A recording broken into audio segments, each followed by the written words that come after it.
Hello, and welcome to Change Your Thinking, Change Your Body. I'm very excited for you to meet my special guest expert today, Liz Josefsberg. Hey, Liz, how are you? Let me read a little bit about Liz because she and I go back. So Liz Josefsberg is a health, wellness, and weight loss expert with over 15 years in the industry. Liz worked for several years as director of brand advocacy and a leader for Weight Watchers until she started her own consulting firm as a wellness expert. Liz is likely best known for her hands-on involvement with helping Oscar-winning actress and musician Jennifer Hudson lose weight and transform her life. And we all saw that. She also helped Jessica Simpson shed over 50 pounds 2 times with her baby weight. And other celebrity clients include Charles Barkley, Katie Couric, and Amber Riley. Liz counsels, both high-profile talent and everyday clients in all areas of weight loss, balance, and nutrition. She is also the author of the revolutionary Success Handbook. Wait. Do you have it? Of course we have it. Are you kidding me? And the other one, bam, find your fingerprint. Yeah. Notice how I have my little tabs in there. Got tabs and everything. This is sold nationally at Weight Watchers, and you've also just, you're going to release in September, right? Yeah. Your a new book called Target 100. So I am so excited, Liz. Liz and I go back. Wow. I met Liz at Weight Watchers. She and I both worked for Weight Watchers. I was a manager out east, and she was doing her thing in Manhattan, right? That's where I met you originally. That's doing right. a lot of work, and now we're both helping to transform lives because it's just been a passion. You find that many people have passions when you're coming out of Weight Watchers for sure. So welcome today. I'm so excited to speak with you on all of this topic. And thank how are you for inviting me. I'm so glad to be here. I'm so excited about your business, and I just appreciate you giving me the chance to be here today. Oh, no, the pleasure is all mine. So we have so many, we have little 30 minutes and I feel like I have so much to ask you. And I love it. So tell me, what is your unique perspective on weight loss and how did you develop it? Yeah, so I've been helping people lose weight now. It's been 15 years. I think my unique perspective comes from losing 65 pounds myself and keeping those off over the years. That's one unique perspective. But the other one for me, and if you sort of spend that much time helping people lose weight, you realize it has nothing to do with food. And that's sort of my tagline is it's not about food, people. Right? Like I've never, ever sat down with a client who said to me, oh, Liz, I just don't know which is a better choice, an apple or a Snickers bar. They know what they are supposed to eat. They're like lean protein, vegetables. That's not the problem. The problem is in the way that our environment is set up today. And a lot of what you're talking about in this changing your mindset and learning how to understand that, most of the traditional diet programs out there these days are built on guilt and shame, right? You reach a maximum number of calories and you've already gone over the limit and somehow you're bad, somehow you failed. And what they've discovered recently about the brain is that guilt and shame, those two emotions actually activate the reward center of your brain. So it does exactly the opposite thing of what you want to have happen, right? So and I used to see this when we were at Weight Watchers all the time. I'm sure you saw this as well. You're leading a group full of women. A woman will raise her hand. She'll say, I had a bad day and I went over my budget by 2 points. And I felt so badly about it that I ate 150 more. And I was always like, I did that too. That's what I looked at that same thing. So this new research, which aligns to this brain chemistry, which is guilt and shame, feeling badly about the food choice that you made, now just lights up that reward center. And what's my reward? My favorite reward is food. So I go right for it. So my program and my teaching and everything that I do is trying to get women and men to understand that there is no guilt, no shame in the food world, right? It's just food. You didn't kill anybody, right? And that once you realize that you're feeling those feelings and that they're lighting up that reward center, the way to stop it, the way to get that to quit happening is to actually plug gratitude in in place of that guilt or shame. So they've discovered that the brain on gratitude, if you just take even a minute to think of 3 small things you're grateful for, right? Like we just had this big snowstorm, but it is beautifully sunny today and the bright sunshine, I'm grateful for it. They show that your brain gets flooded with these feel-good chemicals. So like things like dopamine and serotonin and all of these great chemicals flood your brain when you practice gratitude. They say almost in levels that could be measured like an antidepressant. Wow, So that's it's powerful. powerful, right? So if you Yeah. can shift your mind from a perceived error to, okay, I did that thing. How do I now cut off the response so that I can make a good choice in the next moment? And that's where my unique perspective comes from, is like, how do we go in and retrain your thought pattern, retrain your brain to really stop acting on habit, stop acting on autopilot, stop, using the same thoughts over and over, and really get in there and reprogram the way you think, more than the way that, of course, we look at food, but we can look at food all day long. If we don't address these other things, Right. food just comes back anyway. Right. It's like anything and any kind of, as people put it, the addiction of it all too, but recognizing to trace it back to the thoughts. The thoughts create the emotion, Yes. the action, Yep. and then your outcome. So it's almost like simple in its inception, but yet we make it so hard. Well, here's the other part of this, is that they've estimated that between 45 and 60% of what we do every day is habit. Mm-hmm. Habits live deep in this back area of the brain. And it's sort of, habits are like when you drive somewhere and you get there and you have no idea how you got there. Right. Yeah, your Right. body is literally on autopilot. Right. So if 45 to 60% of what we do every day is a habit, right? And the reason we have habits is because we can't make the same decision every day about how to wash our hair. Right. Right? How to drive the car. Right. The habits, they're there to preserve us so that we can make decisions that need to be made. So we got to love our habits, but we also have to dig in on our habits and figure out where they are and how they are triggering us to eat more. The other part of this is they estimate that 80% of the thoughts that we have had already. Mm-hmm. Habitually, and what I find for my clients is we don't have nice thoughts over and over and over. We have negative thoughts over and over and over. Negative thoughts about our body, negative thoughts about our habits, negative thoughts about our what we've done with food or parenting or whatever it is. I never meet somebody who's like just filled up with positive self-talk. Mm-hmm. And how great I am. Yeah. Yes. Yeah. I meet people who are truly saying, and I did the same thing. I would say things to myself that nobody should say to their worst enemy. So once we can dig in there and start to hear the thought pattern that's going on, I mean, most people don't even hear the thoughts that they're saying to themselves because it's become like driving that car. It's just all the time. I'm this, I'm that. I mean, for me, it was I'm fat, I'm ugly, I'm this, I'm that, all the time. Mm-hmm. And Mm-hmm. I just stopped hearing it after a while. But like you said, the thoughts then create the emotion. So that emotion becomes, Yeah.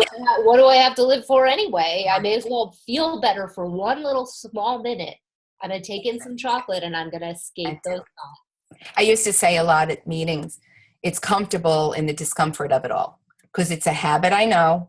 It's a conversation I'm comfortable with. I hate it, but I get it. Been here a long time with it. Yeah. So it's like weird because it just works against you in that respect. And until you examine what you're saying to yourself, I mean, I remember here's the thing I said to myself, and then I finally said it out loud, and I was like, what did I said, I can't wait for my life to get out of my way so I can lose my weight. And I said it to a friend, and I went, wait, what did I just say? Wait, what does that mean? I really believed that. And until I exposed it for myself, because I didn't even know I was thinking it until I said it to her. Because we were just, commiserating.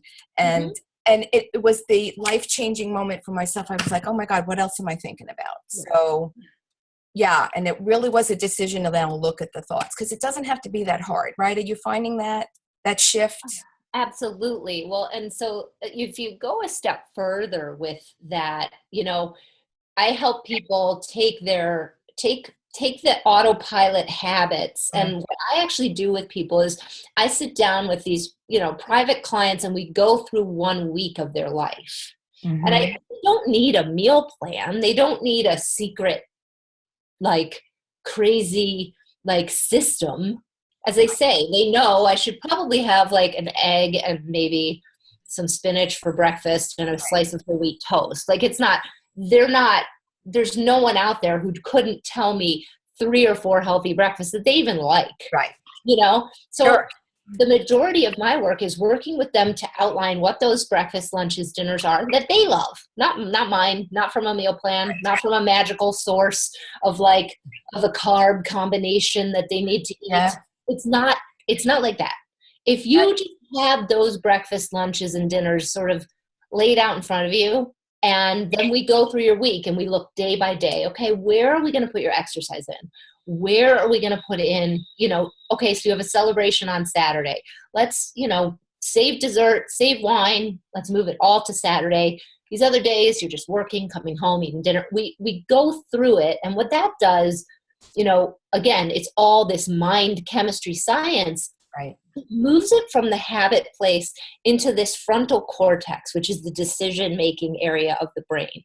Once you just take this little eating and habitual stuff into that front area in small chunks of time, you can be very successful, right? Right. It's really very different than being like, oh, I'm going to go and lose, all this weight doing this one thing and I'm never going to change it. It's looking at every week as its own, or it can be smaller than that. It can be 3 or 4 days at a time. Right. And I'm just going to sit down and make a plan. And then at the end of that plan, I'm going to do the best I can to stick to it. But if I don't, I don't. No guilt, no shame. Make adjustments. I just say, okay, last night didn't go well, so this morning is here. So it's really about a whole different, I feel like I'm always pulling the curtain back, like on the great and powerful odds behind the weight loss of the world. Yeah. There is no great and powerful Oz. It's much simpler and yet so hard. Like, I'm not trying to say this is an easy thing, because I struggle with it to this day. I've just gotten better at the time within which I recognize what's going on and I right the ship. That's right. That's all. That's exactly right. It used to be I'd get off track and I'd fall off track for months at a time. Then it became weeks at a time. Then it became days. Then now I can sometimes fix it within a day and be back to my sort of eating the foods I love. I mean, that's the other thing, is I constructed my weight loss plan. No one else. This is my exercise, and it looks different than any client I've ever helped or anyone else. Right. So it's hard to say, but the simplicity of it makes it difficult. And once we release that, because I know that when I finally lost my weight, it was releasing the fact that I did know that I was going to build a program for me, to your point about what I liked, because it was the deprivation head too that starts those wheels and that habit going, right? And then you're just off the rails on a runaway train. And then to your point, now here we go with the cycle of shame, remorse, and cha-cha-cha. And it's not that self-love that it requires, if you will. I always used to turn it around to, if you were my best friend and I was going to give you advice, it would certainly not be the stuff I was telling myself. It would certainly not be that. So, and that sounds easy even, right? But right. And I think probably the biggest life-changing thing you can do for yourself is to drop it all and accept yourself as perfect right where you are. Right. No matter what, like, stop all of it. It's useless. It's meaningless. What if you went from I'm perfect just as I am? And that's really hard to do, right? Especially if you're hearing all that negativity, but really, really doing that, dropping everything, being perfect and fine with you 100%. And then saying, you know what? I'd like to take some body weight off. It has nothing to do with who I am as a person. It has nothing to do with anything except this is what I want to do. Exactly. Operating from there is a really different spot than all of these other deprivation places and I'm not good enough places, and doing it for all the wrong reasons, for other people, And your identity comes into challenge. Yeah. Yeah, it's not. I remembered even thinking for myself, like I defined myself as a fat person before a woman, before I said I was a woman. Yeah. And I was like, oh, no. That has got to go. Yeah, that has got to go. Yeah. But you don't realize it because those feelings come up to just dig back, and we could maybe rationalize where they came from, and which may be a good process. But in moving forward today, what kind thing I can do today? And what would you think? What's your wish for like long term? What you want people to know about losing weight and keeping it off for the long term? Because I know that's everybody's challenge, right? I could lose the weight today, and how many times did I lose the weight prior? Right. It was the keeping it off, So what would you suggest? I think, the long term is about understanding even further that, we are ruled by our brain, and our brain is trying to do everything right for us. How, you know what I mean? Like Protect us, yeah. Trying to protect you, and that everything you do for a positive reason, right? Like we used to have a saying at Weight Watchers, I can't remember it exactly. It's like everything you do, has a positive intention. Right, good intentions. Had a good intention. Even, overeating, you were doing it because it was taking you out of the pain that you were in, or whatever it is. I guess understanding that the environment that we live in today is toxic on every level when it comes to food. Understanding that for long-term weight loss, you're going to have to learn how to set up your own environment, because we are triggered. We have this secondary hunger system that gets triggered every time we see food, smell food, talk about food. It gets lit up. So our new environment where we watch television or we see ads for food on our cell phones, or we walk into, I go into Old Navy now, and there's a huge place where they sell food and soda before you check out from a clothing store. Old Navy, seriously. Right? So I can't even go shopping for clothing. I can't go to what used to be Walgreens, which was an actual like a pharmacy. Now it's a full grocery store. There's candy at the top of every aisle. They know what they're doing. They're making a lot of money off of making you eat more. So you are powerless to that kind of stuff unless you know what's going on. So I recommend, like, if there's anything that you can do for the long term, like how I'm keeping 65 pounds off, is really understanding that what is around me, like what I carry with me, what I see, how I set up my home environment, that is so super important. And those habits are more important, habits of keeping that environment, or perhaps habits that actually help us, like cooking food, or drinking water, or whatever they are. That those habits have to be protected for the long term, and they have to be dug in on. And remembering that your newer habits, I always explain it like an old habit. So say it's the habit of drinking water, which they say 75% of Americans are chronically dehydrated. So if we started to develop the habit by using triggers on our phones that remind us to drink our water throughout the day, we start carrying a bottle with us. We learn to walk in the office, and the minute we get there, we go and we pick up our water bottle and fill it. We create these habits, right, that keep us insulated from gaining that weight. Those new habits that you're creating, they are like fledgling baby birds. And the old habit is like a super highway. It's easy to drive on. You can drive fast. You barely have to pay attention to the road. New roads that you're creating, they are so unstable. It's like a rocky, bumpy, curvy, uncomfortable road that you're creating. And you have to drive on that new road so many times. Or those like a bully, like the old habits are bullying the new habits. Well, they say that the old habits actually never leave, so that super highway is still somewhere burned into the habit pathways, right? So like when you have a moment like, and we all do, I don't know if you do, I'll have to say I do, still have moments where I always make a joke that the beast comes out of the closet, where like the Girl Scout cookies arrived this week and I had a couple too many glasses of wine and I was literally like in the pantry, like shoveling Where these are, cookies. yeah, yeah. And I was like, who am I? Who Yeah, am I? I know. It was the old habit pathway is still there. And when Yeah, given the opportunity, it's going to try to pull you back. It's not your fault. You're not broken. Nothing's right. wrong with you.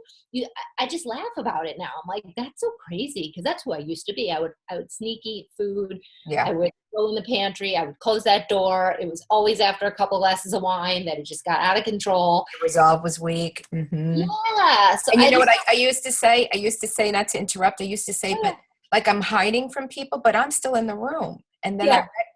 I recognized that there was that background of shame. Yes. And so well, here we go. Here Yeah. we go. So yeah, keeping that. That's, I guess, if you, sort of your question, if I hope I'm answering it, is like, Yeah, no, you are. that it becomes about all of this and not about like, oh, I'm going to get this magical meal plan from somebody and I'm going to try to follow all of that. But becoming really all about like, it's okay. I'm working on these new habits. The habits will insulate me as I build them up, but it's okay. I had a run in with the Girl Scout cookies. That's not a problem. Like, don't feel badly about it. We all do it. Like, let's open the dialogue here. I'm not sitting here perfect. Like every day I've got my 65 pounds off and I never have an issue. It's Right. no, I do. And I just see it as like, okay, I see that's just an old habit pathway that reared its ugly head, but the new one's really pretty strong now. Like Mhm. Yeah, I 80% get it. of the year I'm in that closet and I'm totally fine. And that's enough to maintain my weight, along with all the other habits that I've Right. created. I found most of my clients, once they've shed that, because you're right, they'll look for the next best. Oh, what's the newest, program? And I know we used to get this all the time. Well, what do you got? What's new? And I'd be like, right? We'd Yeah. hear that, and it really would be. I know in the meetings, I'd be like, we have cookbooks and we have a really great plan, but let's get into what's going on here, and being kind to that process, and and I found that most clients and most members, even at Weight Watchers, once they release that, I called it surrender, to opening up to who I am and knowing I need to make some course adjustments. And this is just going to be, uncomfortable for a little while because I've not worn these clothes before, right? Mm-hmm. To use that metaphor. So, and I think that that's like a huge message, to be kind to yourself, to understand that the process needs to be your process. Yeah, it's So, like own it. Like there are some great programs out there, but like don't give yourself away within that. Like that's where the failure happens. Is right, I'm gonna go eat kale and like I don't know what all, and I don't even like it. right. I'll just choke it down. I'll hold my nose and choke it down. Yeah. Oh, No, please. no. Figure out what you love. Yeah. Make your own meal plans. Learn how to take care of yourself and learn how to be kind to yourself. Mm-hmm. And that just doesn't get talked about enough. I don't think that it's No. well. And when you lock yourself into a restrictive plan or a very like a box that is like you've got to be in this box, it's really very punishing. I think it's the opposite of self-love. It's the opposite of trusting yourself, Right. at all, so Yeah. No. loop. And also, well, why don't you talk a little bit to what your thoughts on, exercise and weight loss and all of that mind shift. Talk a little bit about that. Yeah, so I'm a personal trainer as well, and I've a client base where sometimes we're working out together, sometimes I'm shopping with them. I'm trying to like teach them everything on every level. Mm-hmm. And what I've discovered is that exercise is the greatest place for you to face yourself, right? If you're having trouble hearing those negative voices, just start exercising and they'll start coming up, right? They'll start popping up. Right. Oh, want to do this. I can't do this. I'm not strong enough. All of a sudden you'll start to get a really good sense. Exercise for me, it's crucial in the weight loss process, not as much physiologically as it is emotionally for me, to be able to push people and say to them, do you think you can do one more? And them to say no, and then do it, is them walking up to that line and going over it into complete discomfort, completely not knowing where their moorings are. And that's where true weight loss occurs, is when you become comfortable walking into a strange situation that you don't know the outcome of. Yeah. Instead of trying to hold on to a system that you've given yourself over to and are going to just stick by it until you can't any longer, fall off of it, hate yourself, wait till the next one comes around, pick it up, right? It becomes this horrible circle. Yeah. So yes, I separate in weight loss, I really separate exercise from movement, because movement is your sort of everyday walking. I love to give people Fitbits and have them really start to measure how much movement they're getting in a day. Right. Movement is critical for weight loss. And I really get people thinking about how they can move more in their lives. Because if you think about it, our bodies are meant to be moving. That's how we were created. And in this new world, we are seated all the time, right? So if you think about your body, it ends up being like a bent garden hose. Right. With a bent garden hose with a kink, right? Yeah. Nothing is flowing correctly. So you have reduced blood flow to the legs. You have a slowed heart rate. You have everything in a depressed state, including, all of the metabolic processes. Right. And it's showing that without this movement, our hormones are getting displaced and off. Genes can change from sitting too much. So I separate those two out. And for me, exercise is that training ground. So where you train your mind and your body. But it's really, most of us don't know how strong we are. Right. We're not stronger than we think. That's right. We don't like to be uncomfortable. And exercise makes people uncomfortable, feeling their bodies get warmer, feeling themselves sweat. And I'm just always trying to push my clients into that discomfort zone. Mm-hmm. Where the action is. Mm-hmm. And you learn quickly to be a follow through, a finisher, even though Absolutely. And I think that that's important, because that, it's crazy to think that all of this doesn't connect with life, with the rest of my life. Right. That I can't separate the way I eat and the rest of the way I think about my life. And I think that that's the thing. Most of the clients that are successful were the ones that said, this is about my life and where I see it in my life. So, and I think that's also the separation too. And I know we touched on this too, between weight loss and keeping it off and maintaining it. Yes.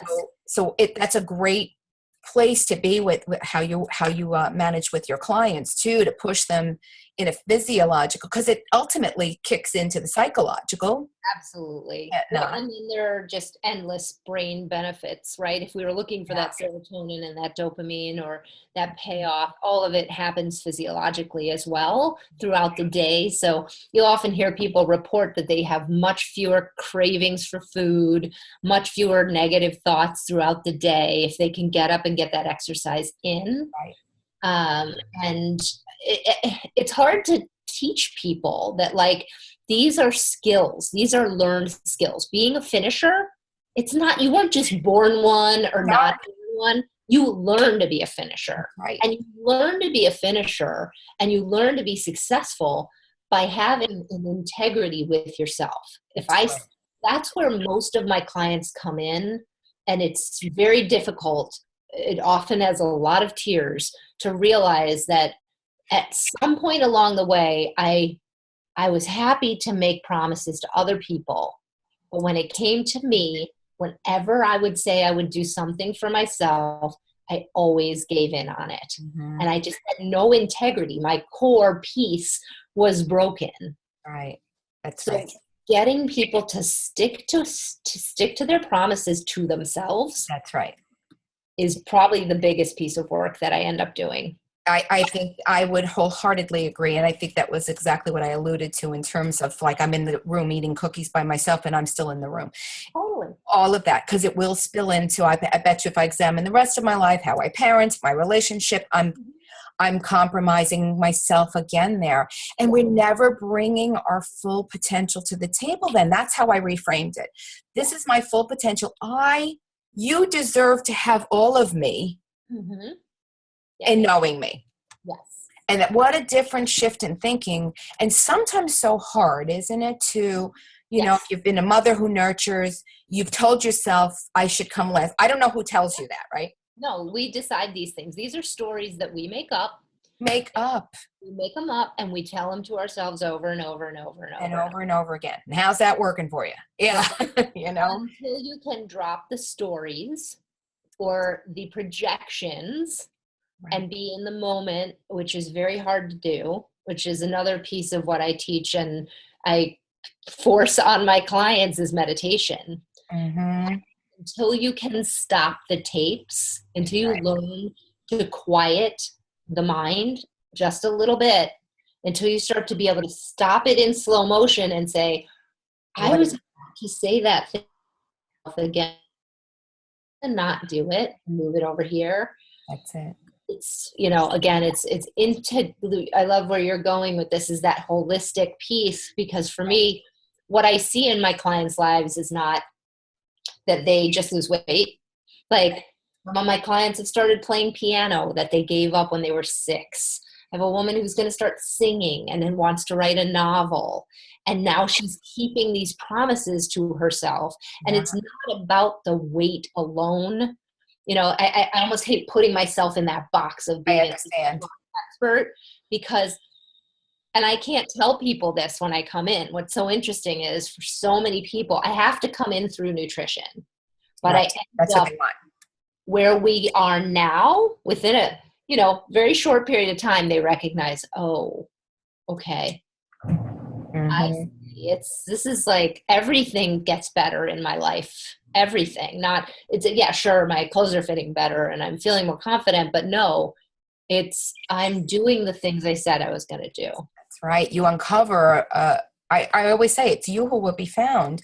Mm-hmm. Trust that the process will uncover that. I think that that's the most important thing. And so I will ask you, if you could give someone advice today for them to start making changes today, what would it be? Because everybody's going to want to know, this is very nice, but yesterday's too late. I want to lose my weight, right? Absolutely. So what would you say? The biggest thing I would say, I'm going to sort of circle back around to that. Thanks. Write your own meal plan, right? And I'm just being so simple, okay? Here's 5 breakfasts off the top of my head. Oatmeal, a banana with some almond butter on a piece of wheat toast, an egg on an English muffin with some Canadian bacon and a piece of cheese. I don't know, an omelet with veggies and cheese. Mm-hmm. And I don't know, yogurt, Greek yogurt, and some berries. Okay? I love all 5 of those. Mm-hmm. I write them down. I write down 5 lunches I love. And 5 lunches that are realistic, right? If you work in an office and you have a favorite salad, that's one. If you like to bring a turkey sandwich, that's one. If you, write down 5 relatively healthy things. Mm-hmm. And just pick from those things you like, things that are available to you, recipes you love for dinner. I would start there and start sticking to that as your options, right? Not something I wrote, not something you wrote. Right. And work hard on the gratitude piece. Yeah. So just getting in and every day remembering that you can stop all of these feelings of negativity, all of the guilt, all of the shame, all the negative feelings if you will they say, the research shows that if you will even search for something, say you cannot think of one thing to be grateful for, even the act of searching for something stimulates, right? And I've been working on this for so long now. It's so odd to watch how your brain will change. I promise you, your brain will change over time. Just like those habit highways, they get lower and then the bumpy roads get more solid. Mm-hmm. The gratitude piece was so much work for me. I had to kind of trigger it. I had to set alarms on my phone and say, think about things you're grateful for. I had to really use a journal and a tracker. Yes, Now, not your habit yet. Yeah. now it's so funny. I just was like, oh my God, now I'm just everywhere. I'm like, I'm so grateful for that. I'm grateful for that. Like, and I'm like, okay, yeah, there's a challenge over there and that's very negative and scary, but I'm grateful for that. So my brain has actually changed. It just now normally goes to gratitude first. And it's very much more pleasant than where my brain used to go. So yes, make your little meal plan. You're smart enough to know what healthy foods are. Get some fruits and vegetables in your life and really practice gratitude. I have to agree. And it will be uncomfortable at first, to your point, because it's not what you do right now. Yeah. And it really does, when you realize to have as many gratitude moments as you can, and even if they're not writing them down, just in your day, walking around, it's amazing how it changes your spirit and your can do and your resolve. Yeah. So I love that tip. Mm-hmm. And sometimes it could just be, I got up this morning. I mean, it Yes. right? Like, Make don't it. even, like, no judgments even on the gratitude. No, exactly. Don't put any judgments No, there. They no, can be just that you're still breathing. Like, it doesn't need to be a big thing. exactly. Exactly. I'm going to encourage everybody that was watching today, and, to just, what's that one little thing you can do, to Liz's point, you know what it is that if you've been on programs before, you know what foods are going to nurture you. Also, what foods are going to make you feel good and stop the cravings even. I know what those are for me. I know that immediately when I want something sweet, I grab a strawberry or something like that. My brain still goes, get some chocolate. Mm-hmm. And so I know that, but I have to tell you, I puff up in a whole pride moment that I did something outside of that this is now my new norm. So, and that's the moments that we want to achieve. It's almost like, as a mother, that's what I want my kids to do. Like, yay, you did that again. So I need to be that cheerleader. So thank you so much. This was wonderful. It was wonderful to see you again. You too. Thank you. And this was just delightful. I appreciate everything they had to say. And I love that. How are the celebrities doing? You can They're see doing great. They're doing you can great. totally see the change, even in Jennifer Hudson's commanding that confidence. Yeah, That absolutely. was something that you just see when all of the pieces of the cogs of the wheel come together, like that, the priceless moments, and I'll call them that, are those empowering moments that you can only get for yourself. So. Yep, exactly. Like, I love that when people are like, oh, you helped Jennifer. You did a great job. I'm like, I didn't do anything. She had to do it all herself. That's it. That's sort of the message, guys. It's on us. Nobody can do it for you, and Right. you gotta get in there and do the work. But very smart to have somebody to be accountable to, Yes. somebody to be a partner in believing for it all. And that's what we're all here for. That's what human race is all about. So Yeah, don't do it alone. Just know that you alone have to do the internal work. stick together. Well, it was a pleasure. Such a pleasure. Thank you so much. Yeah. And there'll be more. There'll be more tips and strategies coming your way. And we're certainly going to want to hear from you guys on the things that really resonated with you, because that's what we're here for. That's the point of this whole thing, is to give you one little thing that resonates for you to move one step forward in the direction of the life that you want to live. And it's there. It's there for you. Go get it. It is. All right, Liz, thank you so much. Thank you. Bye-bye.